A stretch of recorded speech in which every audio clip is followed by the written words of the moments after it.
एउटा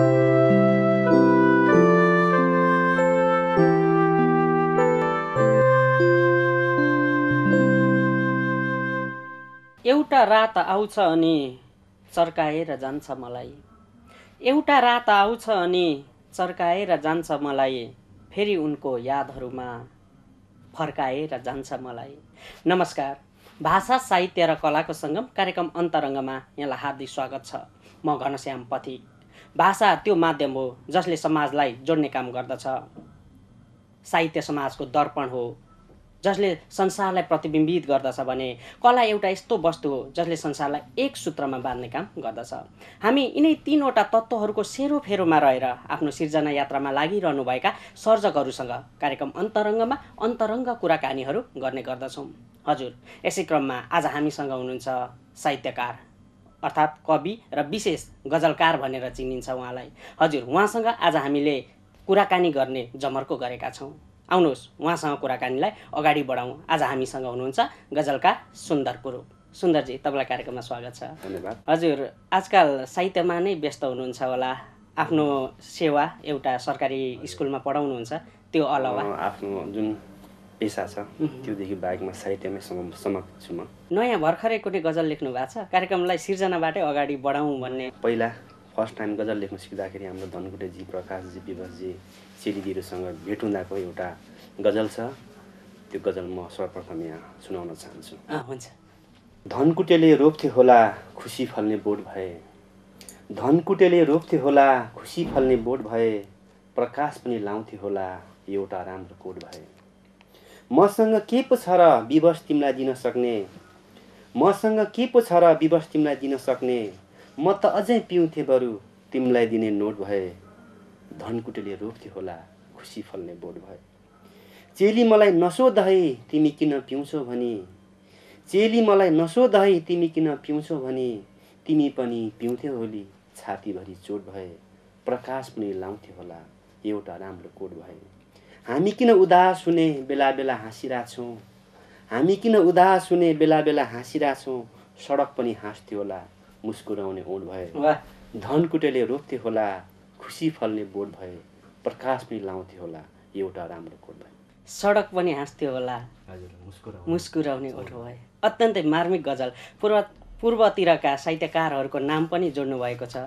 यो चाहिँ कस्तो सिलसिलामा लेख्नुभयो, अलिकति प्रसङ्ग भनिदिनुहोस्। अलिकति हामी जब दमकमा एउटा गजल लेखनलाई चाहिँ हामीले अगाडि बढाउनुपर्छ भनेर हामी लाग्यौँ। हाम्रो धनकुटेजी, प्रकाशजीसँग हाम्रो भेट भयो र भूपेन दाई पनि हुनुहुन्थ्यो त्यस बेला, विवशजी हुनुहुन्थ्यो, चेली दिदी हुनुहुन्थ्यो। र त्यस बेलाको समयमा अलिकति यो चाहिँ अभाव पनि थियो क्या त्यस बेला। जस्तै मैले मेरो एकल वाचन भन्ने कुरा राखेँ। बेला बेला हामी 1 रुपियाँ तिरेर चाहिँ सुरुङासम्म जान्थ्यौँ साहित्य चौतारीमा भाग लिन। फेरि त्यहाँबाट 1 रुपियाँ तिरेर स्टुडेन्ट भाडामा हामी बिर्ताउन जान्थ्यौँ। त्यस बेलाको सेरोफेरो परिवेश, आफ्नो जीवन, साथीभाइहरूको जीवनलाई चाहिँ एउटा छोएर मैले गजल लेखेँ त्यस बेला। अत्यन्तै तपाईँको एकल गजल वाचन जुन उर्लाबारी गजल मञ्चले गरेको थियो 15 गते, मङ्सिर 15 गते 2069 सालमा, त्यसमा पनि यो गजल सबैले रुचाए। अत्यन्तै राम्रा राम्रा सिर्जनाहरू गर्नुहुन्छ। त्यसकारण पनि हामी आज बढीभन्दा बढी सिर्जना सुन्ने तर्खरमा छौँ। हामी फेरि एउटा सिर्जना सुनौँ अनि कुराकानीलाई जोडौँ। म एउटा फेरि म गजल वाचन गर्न चाहन्छु। जब तिमीसँग एक्लै ठोकिएँ अलिकति। जब तिमीसँग एक्लै ठोकिएँ अलिकति।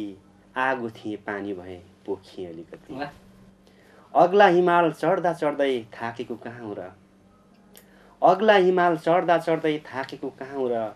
सुन्दर दृश्य हेर्नलाई पो रोकिएँ अलिकति। आगो थिएँ पानी भएँ पोखिएँ अलिकति। ढक पनि तिमी नै हो तराजुनी तिमी आफै। ढक पनि तिमी नै हो तराजुनी तिमी आफै। वैस नाप्न तिमीसँग जोखिएँ अलिकति। जब तिमीसँग एक्लै ठोकिएँ अलिकति। आगो थिएँ पानी भएँ पोखिएँ अलिकति। तिमीलाई छुने मेरा जस्तै हजार हजार आँखा होलान्। तिमीलाई छुने मेरा जस्तै हजार हजार आँखा होलान्। त्यही आँखा सम्झी मिठो झोकिएँ अलिकति। जब तिमीसँग एक्लै ठोकिएँ अलिकति।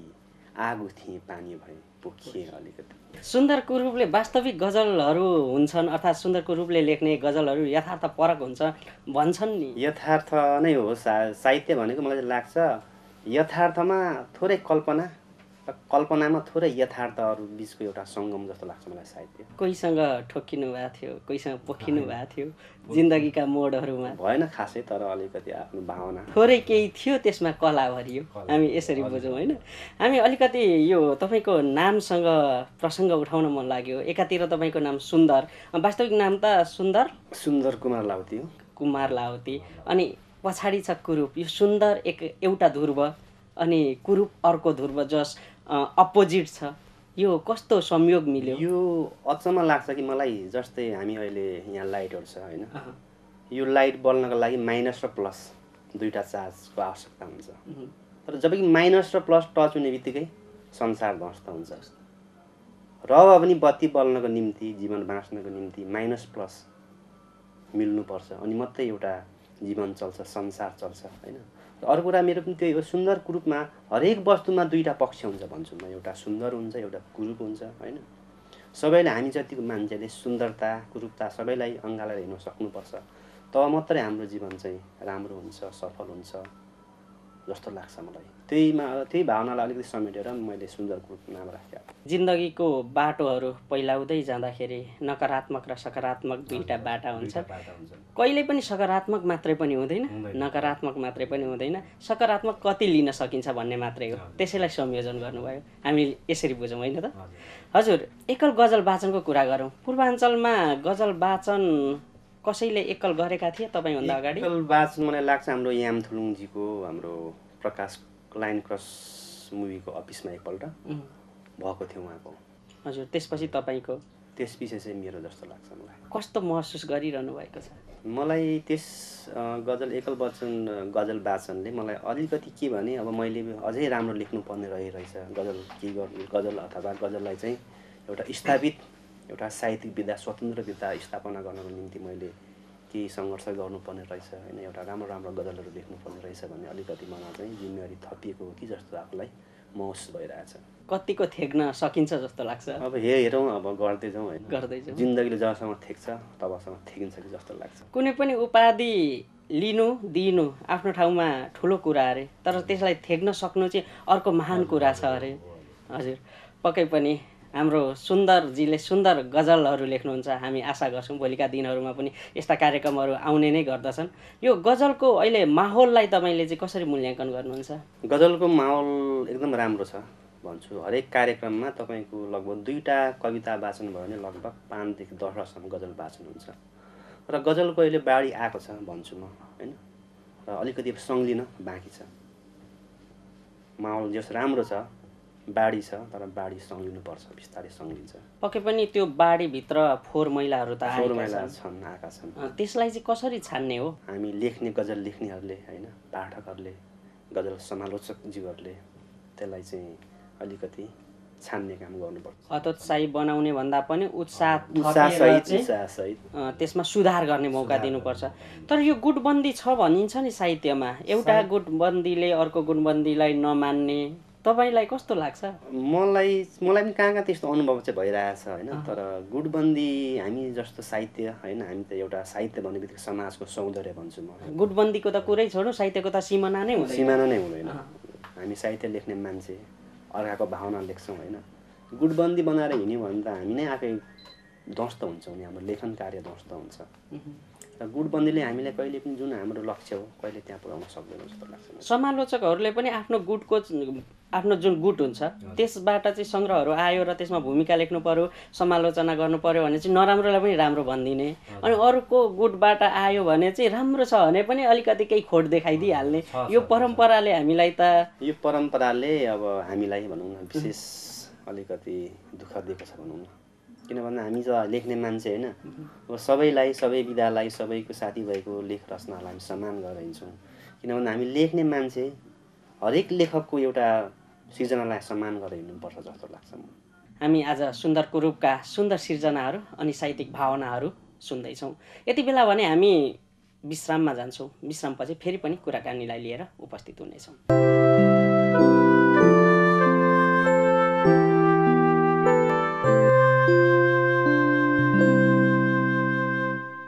विश्रामपछि तपाईँलाई कार्यक्रममा पुनः स्वागत छ। तपाईँले कार्यक्रम अन्तरङ्गमा हुनुहुन्छ। कार्यक्रम अन्तरङ्गमा आज हामीसँग हुनुहुन्छ सुन्दर कुरूप। विशेष गरी गजलकार भनेर चिनिनुहुन्छ उहाँ, तर कविताहरू पनि लेख्नुहुन्छ। उहाँसँगै कुराकानी गर्दैछौँ।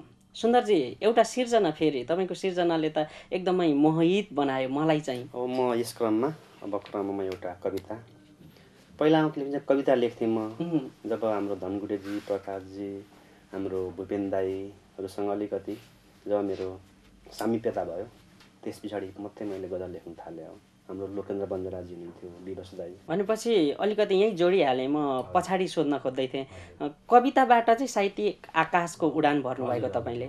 अहिले त झ्याम्मै गजलको तलाउमा हुनुहुन्छ नि। गजलको तलाउमा नै मर्जा हुँदो रहेछ। कविता साहित्यको हरेक विधालाई सम्मान गरेर हिँड्छु होइन। आफूले आफ्नो क्षमता कुनै पनि विधामा खोज्ने हो होइन। कवितामा राम्रो हुन्छ कि बा आख्यानमा राम्रो हुन्छ कि गजलमा। र मैले मेरो जुन एउटा कला सिप चाहिँ म गजलमा चाहिँ प्रस्तुत गर्न सक्छु भन्ने ममा आत्मविश्वास जागेर आयो। त्यही भएर म चाहिँ गजल लेख्न थालेँ। त्यसो भए कविता सुनौँ। यो कविताको शीर्षक छ आफ्नै मनसँग एक क्षण। समयले टेक्दा टेक्दा च्यातिन लागेका मान्छेका आदिम अनुहारहरू, समयले टेक्दा टेक्दा च्यातिन लागेका मान्छेका आदिम अनुहारहरू, जुनले आँसु पुछेर फालेका फुलका चिसा चिसा पातहरू, सधैँ साँझ पर्खेर बसिरहने यी उदास उदास रेस्टुरेन्ट बैसहरू, ह्याङ्गरभरि झुन्डिएका महँगीका कोटहरू, मैले बाँकी रक्सी खाने भट्टी पसल, पान पसल, पत्रिका पसल, मेरो खुङखार आतङ्ककारी मित्र, सधैँ सधैँ रुँदै रुँदै स्कुल जाने ससाना केटाकेटीहरू, यी सबै देखिने ठाउँमा अथवा हिँड्दा पुगिने ठाउँमा म उभिएको छु र बोकेको छु एउटा पुरानो झोला जसभित्र छ मेरी सानी छोरीको तस्बिर र उनको नाउँमा लेख्न बाँकी एउटा कविता र खुकुरी चुरोट। चुरोट सल्काउँछु र गम्छु कि कुन पहाडले छेकेको छ र मलाई कि आजसम्म म आफैले आफूलाई देख्न सकेको छैन, या कुन दुर्गम गाउँमा बसेको छु कि आजसम्म म आफैले आफूलाई भेट्न सकेको छैन, म आफैले आफूलाई भेट्न सकेको छैन। कविता कविता पनि सुन्दर लेख्नु हुँदो रहेछ, अत्यन्तै मन छुने। बिम्बहरू चाहिँ कसरी ल्याउनुहुन्छ तपाईँ?